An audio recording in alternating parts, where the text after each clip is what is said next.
Yo, yo, yo, what's good, Karma Nation? It's your boy Tristan, aka Siraja DFS, coming to you guys back once again with another NBA DFS DraftKings Picks video for December 8th, 2022 on a Saturday slate. On this weekend slate, we have a little 5-game slate for you. If you guys are new here, please go ahead and hit that like button and subscribe to the YouTube channel for more daily media content like this one and our live streams. Also, make sure you're in our free chat room where we discuss things DFS 24/7 all day, every day. We give out DFS advice, sports betting advice, props advice. We got people chatting in there as well.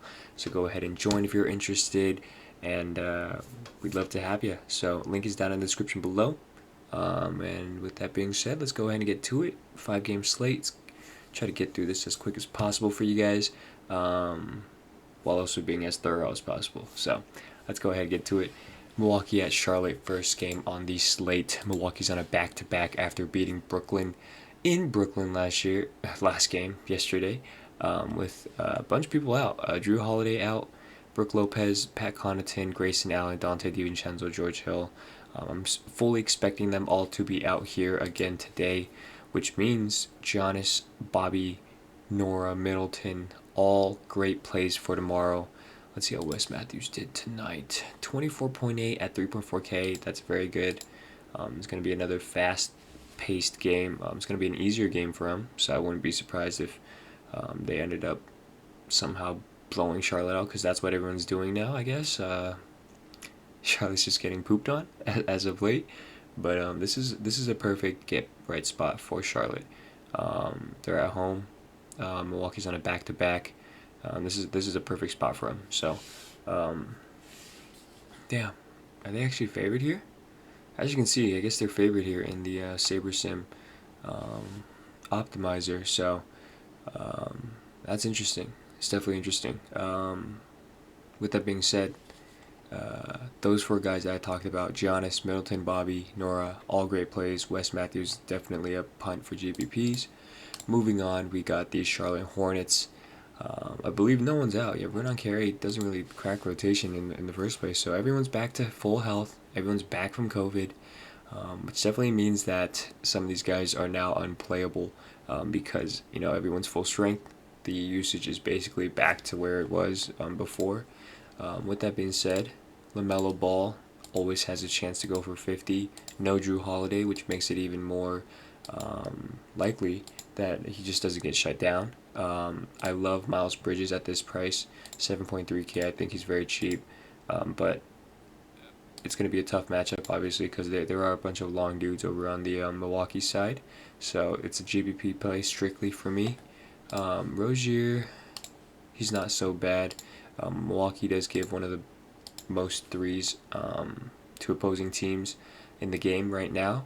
So people like Rozier, Oubre are definitely good GPP plays. PJ Washington had 24 minutes for 30 fantasy points when on his return back from COVID, I believe. So if he's going to be getting good amount of minutes to match up with Bobby, definitely like him. But the thing is, Miles Plumlee or Mason Plumlee is there. Probably takes up around 20 minutes tomorrow. So his upside is limited. Besides that, I do not think I will go anywhere else on this team. Moving on, Orlando at Detroit. We got the battle of the busts. Just kidding, sorry. Battle of the booties, I would say, because both teams are so ass. We got Cole Anthony questionable, Franz Wagner questionable, which is big. Jalen Suggs out, Fultz, Michael Carter-Williams, Robin Lopez, Etwan Moore, Jonathan Isaac out. Michael Mulder got released or waived. So with that, we need news here, and we'll get that before lock for sure. If Cole Anthony is in, then I love him, especially if Franz Wagner's out. If Franz Wagner's out and Cole Anthony's in, I'm playing Cole. If Cole Anthony's out and Franz Wagner's in, then honestly, Franz isn't that bad of a play here. But I'm looking at players like Mo Bamba for sure, 5.5K, 28 minutes, 38 fantasy points. I believe he wasn't doing too well after that, but this is a very easy matchup for him. Isaiah Stewart's very, he's not super tall, but he is stocky. But Mo Bamba definitely got the height advantage there. Terrence Ross, if Cole Anthony misses, then Terrence Ross is a very, very good play. Let's see Gary Harris here. Gary Harris is okay. He's more of a cash play. You're not expecting a ton of upside with all these people back. And like I said about Franz, I like him if Cole Anthony's out and he's in. With that being said, I'm probably not going to go anywhere else here. Let's go to the Detroit side. We got Jeremy Grant out. Kelly Olynyk should be coming back soon. I'm not sure if he's going to be in tomorrow, but he's working out with the G League team, I believe. Frank Jackson is continued to be out. And so, how many minutes Isaiah get? 20 minutes for Isaiah. Trey Lyles got 25. So Trey Lyles outplayed Isaiah Stewart minute-wise, at least. And I'm not sure if that's going to be consistent now, because Isaiah Stewart at 4.8K, and if he gets his 30 minutes of run, that's definitely nice. Saban Lee was a GBP play for me last slate. He did really well, but the rest of my build did not. So I don't think I'll go here because I don't think it's going to blow out whatsoever. I think it's going to be a close game. Cade Cunningham looks pretty good as a spend up, 8.3K against a really bad Orlando defense. He definitely has a chance to pay off his price. Sadiq Bey is someone I'm probably going to be fading for a while until he goes back to the 6K range. Same with Diallo. These guys I think their prices are still inflated from that time where half the damn team was out. And so you have my opinion there, but I'm looking at Isaiah Stewart too, like I said. And besides that, probably no one else. Utah at Indiana, and I'm not too sure if we'll see Jordan Clarkson, Rudy Gay, Royce O'Neal come back, because I believe these guys are all out. Oh, so this was a back issue. He might even come back. Rudy was health protocols. Conley might come back. Bojan might come back. So most of these guys might come back tomorrow, because I thought they were out for COVID, but they actually were injured. So we're going to have to watch this news tomorrow. Thankfully, it'll come up before lock. Hopefully, it won't be like 20 minutes before lock where Rudy Gay just gets scratched and they don't announce him with the announcements that they had 10 minutes before the 20-minute mark. It was just a whole wad of baloney. So make sure you stay on top of the news. Rudy Gay is going to be out, so Whiteside should play more minutes. He had 30 tonight, and he barely produced, and honestly, I think this is not a get right spot, but a bounce back spot for him. 3.5K, you're not really losing anything. Going to be one of my core plays tomorrow. Hassan Whiteside, no Rudy Gobert, should be perfect. But yeah, we're gonna have to watch this news because this is just disgusting. Indiana side, Karis LeVert questionable. Brogdon, I believe, is questionable. Chris Duarte, I believe, is questionable. TJ Warren out. Torrey Craig out. Jeremy Lamb, I believe, is questionable. TJ McConnell out. And then these guys barely crack rotation. So we're going to have to watch the news again on this one. Luckily, 4 p.m. game. If LeVert, Brogdon, Duarte are in, then off Sykes and Washington Jr.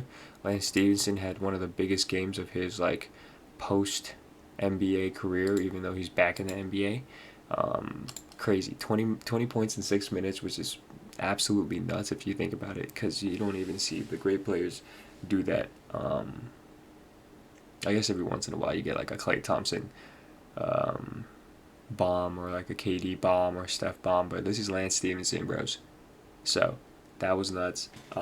With that being said, you're going to have to watch the news. If any of these guards are ruled in, one of these guards is definitely going to get bumped down, and if they're all ruled in somehow, then all these guys just get huge bump downs.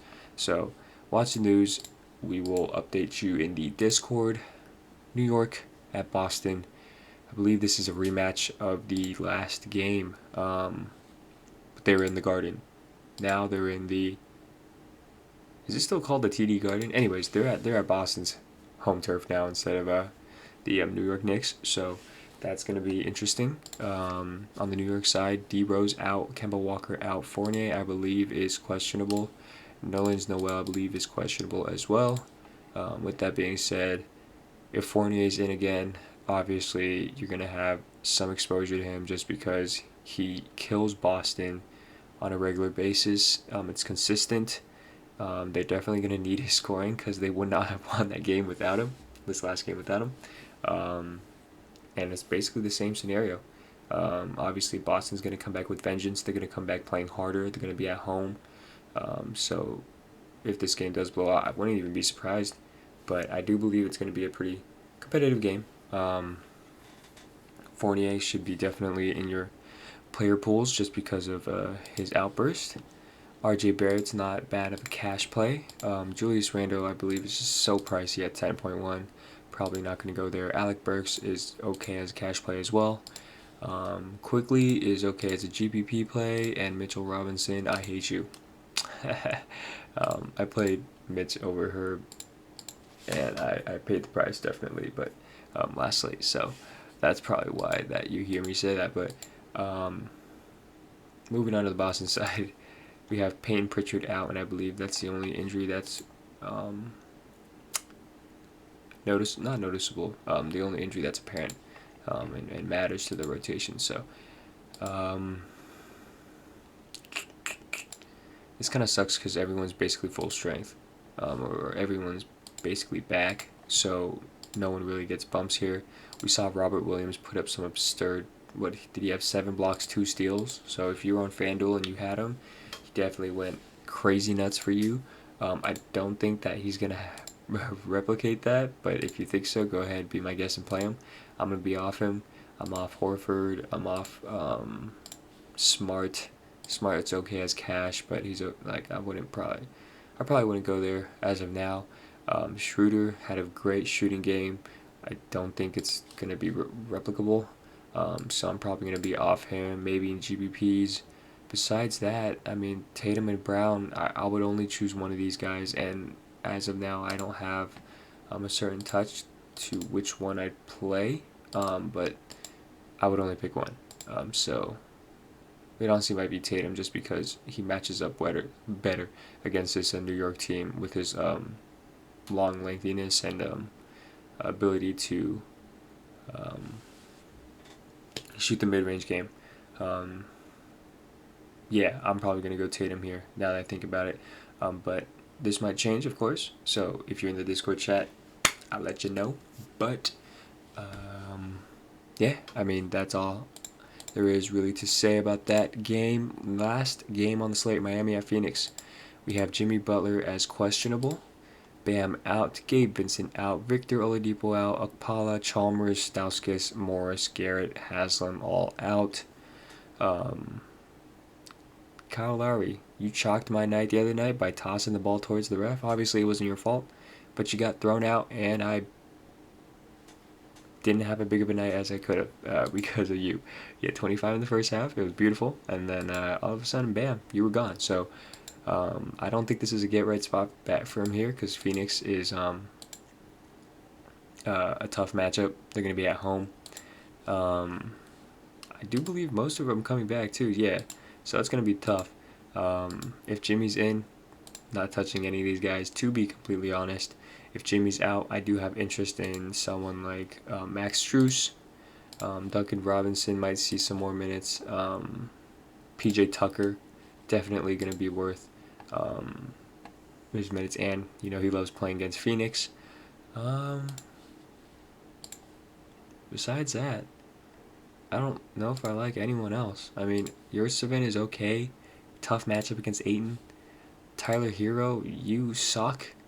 Just kidding, sorry. I actually loved Hero this season, but as of late, he's been falling off hard. If this game stays close, Kyle Lowry should see a ton of usage if Jimmy's out. On the other side, we have people coming back, so I'm probably going to be off most of these guys. DeAndre Ayton's back, JaVale McGee's back, Jay Crowder's back.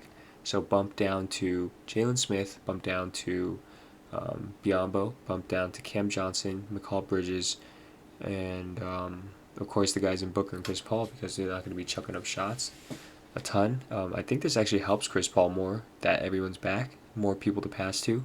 But Booker definitely takes a fat hit, and because of that, I don't even know if I'm going to touch this game. So I might target the first 3 games, to be completely honest, maybe a few one-offs in the New York-Boston game, but as of now, I'm not looking at anyone at this game. maybe Cameron Payne. But besides that, that's really it. And so, with that being said, wraps up this video. DFS DraftKings Picks video for January 8th, 2022 on a Saturday. If you like the video, again, please go ahead, click that like button. Subscribe if you're new to the DFS Karma YouTube channel for more daily media content like this one. I appreciate you guys all for watching. Good luck in your contest tomorrow, and have yourselves a good one and a good weekend. I'm out. It's your boy, Tristan, Sriracha DFS. Peace.